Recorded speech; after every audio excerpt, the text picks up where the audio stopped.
Hey. Hey, Paul McGuire Grimes, ABC Minneapolis. Eddie, Jessica, it is really great talking to you. Jessica, I always love talking to you. And Eddie, this is my first time with you, so I'm really excited. So Oh, thank you. Nice to meet you. wow. Yeah, Virtually. Welcome. thank you. Now, Jessica, I have to congratulate you first on your Oscar for The Eyes of Tammy Faye. Such an incredible performance. And when they called your name, I just had a big grin on my face. So congrats. Thank you, honey, for saying that. It was a really, really special night. Yeah, oh, absolutely. Yeah. Absolutely. Now, you are no stranger to playing real life figures, and you got to talk to Amy. She was on set. What did you glean from those conversations with her? Well, I really got a sense of her humanity. Reading Charles Graeber's book, The Good Nurse, and the script, and going to nursing school, there's a dryness to that kind of research. But actually talking to the woman that you're playing who lived through it, I got to talk to her about her cardiomyopathy, what it felt like when it was happening, what she would try to do physically to bring her heart rate down. Talk to her about her relationship with Charlie.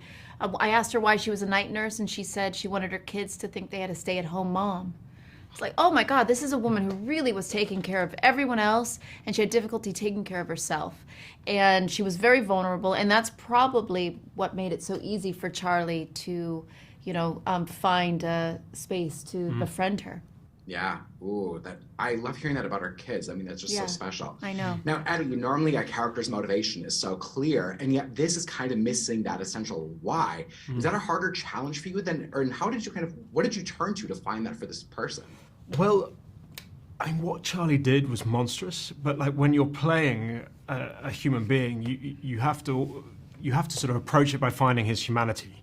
And what I was really lucky with this film is we had this book, The Good Nurse, which the last third of is our story, the Amy Charlie story, but the other 2/3 are really intimate biography, basically, of Charlie's upbringing and his traumas and some of the extreme things that happened to him. So I tried to sort of imbibe all that, spend time with the real Amy, and then put all that down and really play Christie's script, which was beautifully sparse. And because the focus is on Amy and Jessica's character's heroism, but just trying to create the truth of their friendship was really where we kind of focused on this play. Yeah, no, I totally believe that. It seemed like you guys are such really great friends, not only in the movie, but just in real life too. It's a great pairing between the two of you. Love this one. Love this one. He's the worst. No, I love that you went to nursing school. Yeah, nursing school. Tried It was a nursing thing. school, even though it was, yeah. What did you learn about that profession that maybe stood out? Because nurses just never get the recognition that they deserve. They are such heroes in life. Absolutely. We spent, we filmed this right at the end of the pandemic. And I know we were all going outside and clapping and at 7 p.m. to honor them and acknowledge them. But really, the reality of the situation is they're understaffed, they're underpaid, they're underappreciated. And we kind of need to acknowledge the sacrifices they make. They brought us through the pandemic. They bring us through so many situations. And there's often times where they're in a hospital and so vulnerable because our loved one is needing care and they're there to help us. And so I want to acknowledge that. I want to acknowledge the superheroes they are. And it was really exciting to make this movie because it felt like we were making a superhero movie. We were celebrating them and all that they do for us. Do you know, the thing that I found astonishing and I'd been ignorant of was what a polymath you have to be a nurse. So to be a nurse, and we went to nurse school and I was useless at it, you have to be incredibly good at science, you have to be brilliant at maths, you have to have an astonishing physical capability, which I like, lifting bodies, like the physical labor of that, whilst at the same time you have to have an emotional intelligence to be able to be like the conduit between doctors and families, finding the humanity and at moments when people are at their most fragile. And to think of human beings having all those skills and excelling all those skills and being under sort of paid and underappreciated, it was a real eye-opener to me. Yeah. Oh my God, I love that answer. I got the rap. Shoot. Oh no. Jessica, Eddie, I wish to keep talking to both of you. This has been lovely. So thank you for the time. As always, I appreciate it. And Eddie, great to meet you. Nice to meet you. So good to see you again. You too. See you later, Jessica. Bye. Bye. See Minneapolis. Nnamdi, Noah. It is really great talking to both of you today. So thank you much for the time. I appreciate it. Yeah, Sure, thank you, our Paul. pleasure. Yeah. Now, this is such juicy material to dig into, and one I was like, I have a hard time believing it's true, and yet it is. But what surprises and stands out to you most about Charlie and Amy's story? Nnamdi, why don't you start that? I think I don't know that it surprises me about Amy, but it was honored to make this film because of her ability to, in the face of all of these closed doors, stick her neck out and go against her colleague and try to bring him down just because of what he was doing. I think that's it was very heroic on her part, and I think that's what stands out most for me. Yeah, I mean, I would agree with what Nnamdi said. I'd just add that the openness and kindness of her heart to let Charlie in and to form that connection with him that she did is what enabled her to help us, to help our characters, and to help justice be served. So it's a testament to not just her courage and her integrity, but her humanity and her kindness at the same time, which I found to be super interesting. Yeah, I love hearing that. Now, did either of you get to talk to any of the homicide detectives that actually worked this case to kind of see how you approach this through that lens? We did. We spoke to the people that we played. We met Baldwin and Braun, which was, amazing and intimidating and a little scary. But they're the greatest guys. They were so thrilled and happy that the story was being told. They couldn't have been more supportive and helpful. And it was, really pleasurable. And there's actually a fun fact. They're both in the film. They're in our office. There's a scene where I think we're both getting cursed out by our superior. And if you just look behind us, or if you look behind Noah, Tim and Danny are sitting right there, and they're detectives in the office, but those are the real guys. It's a nice Easter egg.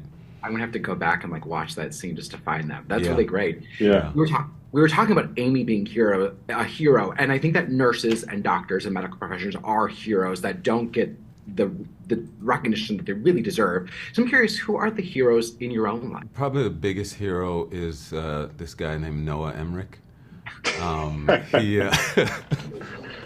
But I do want to say something about Noah, though, because he is a very generous actor, and he was really great for me because I didn't have the research on playing a detective. He had all of that research. He had done it several times. But just in the difficult moments for me as an actor on set, Noah would share tips on what to do and how to make it better, and that stuff is really important. And that's a hero in my eyes. I appreciate that. Noah, look at that. I'm speechless. Yeah, good. Thank you, Nnamdi. That was the goal, for you to be speechless. That was nice. It worked. Noah, who are the heroes in your life? A lot of heroes. I'm here for the help of a lot of heroes. My teachers. I think teachers are all heroes. I wish I'd had the courage and selflessness to become a teacher myself, but I think, teachers are what shape the world, because our children are the future, and I think there's nothing more important than the care and nurturing and guidance of children. And so I've had a string of teachers along the way that have helped me, supported me, encouraged me, inspired me, and I'm eternally grateful. That's great. Teachers and nurses have gone through so much the last couple of years, and they could always use more recognition, in my opinion. So I think that's really great. I heard that. I got the rap. Thank you for the time today. I appreciate it. I hope people enjoyed the movie. So thank you. You got the rap? Awesome. Yeah. Big red button. No more. I didn't know what you questions. meant. I'm like, I want a wrap. I'll take a chicken wrap. Chicken tortilla wrap. Thanks. Here we come. Nice to meet you, man. Paul McGuire Grimes, ABC, Minneapolis. Tobias, it is really great talking today. So thank you so much for the time. Oh, thank you so much for your time. Yeah. Now, this is really juicy material to dig into. It's such a fascinating true story. And you kind of noticeably shy away from the kind of traditional serial killer, true crime kind of playbook. Was that always important to you, or was that in Christie's screenplay? I think it was a combination. When I read Christie's very early first draft, I saw that she had already laid out the stepping stones for a story, a serial killer movie that was about humanity. And my job with her became to clean the screenplay and the material from all references to other thrillers and serial killer movies, and instead only make references to reality and combine those moments still maintain the thrills, the suspense, but do it in a humane way. And that was the goal, at least. No, absolutely. What do you think stands out or surprised you most about Charlie and Amy's story? I think the biggest surprise was that Amy still to this day insists on her friendship with Charlie, insists that her friend Charlie wasn't the killer. There were two different people then. She only met the killer twice, in the diner scene and then at the end in the confession scene. The rest of the time, he was a very caring, good friend who saved her life. And that surprised me. Her humanity and strength was the big takeaway for me. That is fascinating to hear, because you'd think you would maybe have that change of mindset once you maybe learn the truth, but to separate them like that is that's interesting. I heard that she was on set. Did you have any good conversations with her? And or did you want her on set even? Like, I would feel like there'd be a lot of pressure there. I was, I've talked to her before. I even signed on to the film. I had to talk to her, and I had to get confirmation that these things were true, because it almost felt like perfectly put out there. As a storyteller, I was like, this can't be true. But meeting her, I met this wonderful human being who's so humble and just great to be around. So I had no problem with having her on set. It was during COVID we shot, so there was regulations on how much we could have people from the outside. We were in our own little production bubble, but we managed to get Amy there a couple of times, and every day with her there was a great joy, and of course also quite a pressure, knowing that she would sit there and watch. Yeah, I mean, as I was watching the movie, I was like, this is really hard to believe that it's true, but it is, because you as the viewer are like, I wouldn't do that, or how do you not know? Like, I don't know. It's a really interesting dichotomy there. Now, you said that you always had the great Jessica Chastain and Eddie Redmayne, who's also fabulous, in mind for both of these roles.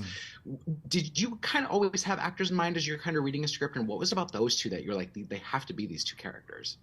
Well, Jessica Chastain has a quality of bringing, a softness and a coldness, a humanity, all at the same time.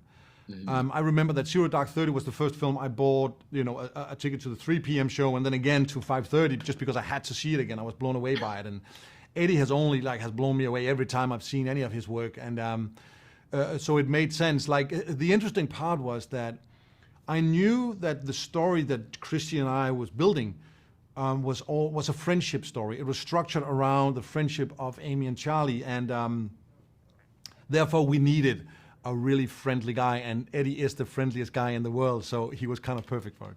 Oh my God, I love hearing that about Eddie. And Jessica, I mean, they're both so good. I got the rap. Thank you for the time today. I really appreciate it. Thank you. Thank you.